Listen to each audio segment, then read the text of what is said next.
Aperture priority is normally one of the first settings you use when you come out of automatic. Click the mode dial to A and then take photos as normal. To control your aperture, use one of these top two dials. They both control aperture. When you take control of aperture, you control how shallow the depth of focus is.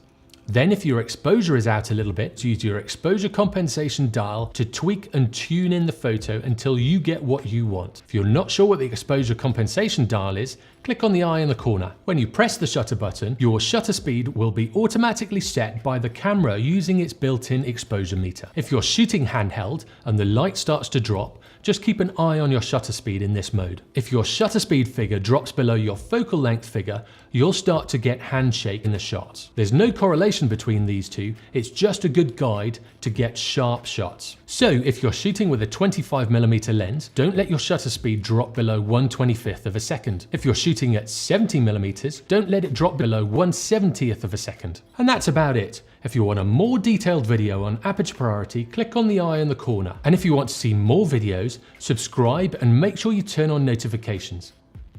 I'll see you in the next one.